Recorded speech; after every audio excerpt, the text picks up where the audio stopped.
Bonjour à toutes et à tous, j'espère que vous allez bien. Petite vidéo réception de cartes gradées Pure Grading.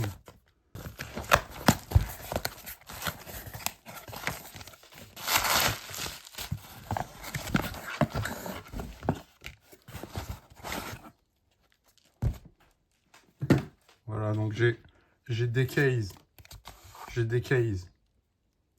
Une carte. Tortank, il avait 8, j'ai pas aimé la note, j'ai préféré la mettre dans le classeur. Pour ouvrir les cases, je peux vous dire que c'est l'enfer, c'est impossible en fait. On prend une pince, donc on dirait que j'ai chauffé le truc, hein, c'est pas le cas. Hein. On prend une pince pour essayer de casser l'angle, en fait l'ensemble va se tordre et aller dans un sens. Ensuite on refait dans l'autre sens, c'est pareil, impossible de les séparer. J'ai dû prendre vraiment la pointe après avoir juste le coin ici pour pouvoir essayer d'ouvrir là. Ensuite j'ai ouvert là. Ensuite j'ai galéré pour, même avec les mains et toute ma force, pour ouvrir comme ça, c'était... Donc franchement pour ouvrir les boîtes comme ça là, c'est pas comme celle-ci, hein. Ces gradings, on ouvre en 2 secondes sans forcer. Donc voilà. Mais là, je peux vous dire que les matériaux, ils sont costauds. Hein.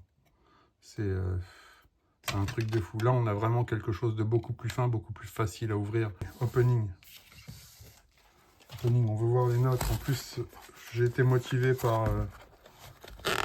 par les étiquettes Full Art, Pure Label, pour changer des étiquettes classiques. Donc, si je me rappelle bien, lors de ma première réception, j'avais les plus mauvaises notes sur le dessus et les meilleures en dessous. Donc allez, c'est parti. Oh, trop beau. Trop beau. Vraiment, je kiffe là. L'étiquette, cette étiquette-là, elle est mortelle. Elle est vraiment super. Je suis vraiment content. Ça claque. Bon, déçu de ne pas avoir eu le 10. Hein. Chez eux, c'est difficile d'avoir le 10. Hein. Franchement, il y a une entreprise qui fait les mêmes boîtiers, les mêmes étiquettes. Elle s'appelle Ace Grading. Ça vient d'Angleterre. Une entreprise anglaise. Donc, je pense ils ont dû s'inspirer de cette entreprise-là parce que les boîtiers, c'est les mêmes. Même matériaux, même étiquette, tout pareil. Il y a juste le petit signe ici, le petit symbole qui change. Donc, à creuser, à voir.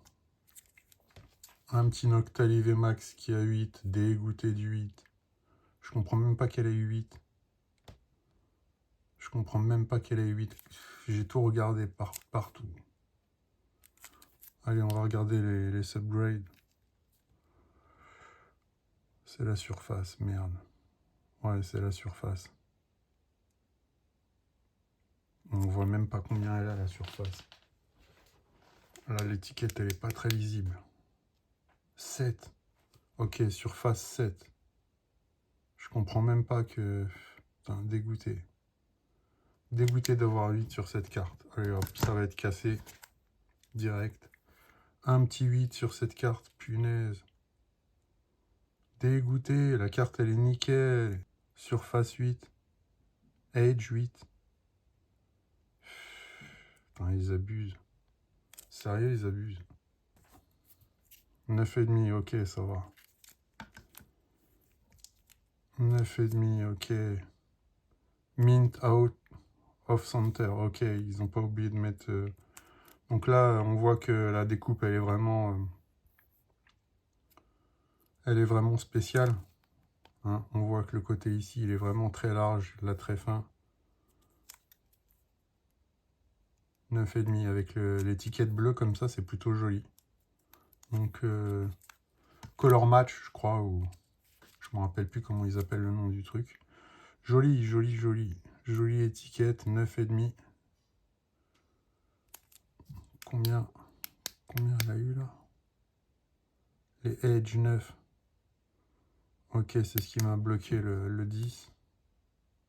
Bon, j'ai l'impression qu'ils sont vraiment très très compliqués avec les notes. Hein. 8. Bon, j'ai eu 10 sur celle-ci. Hein. C'est le plus important. Mais sur celle-ci, j'ai le seum. Sur celle-ci, j'ai le seum. Et sur celle-ci aussi. Je vais les décase et puis je vais regarder. Ouais, celle-ci, elle est belle. Hein. Punaise. Zorwork. Zoroark et Amphinobi. Bon, allez. Le Lugia, il est une 9,5, on va pas se plaindre. Le Pikachu, 9,5. Zacian, 9,5. Bon, allez.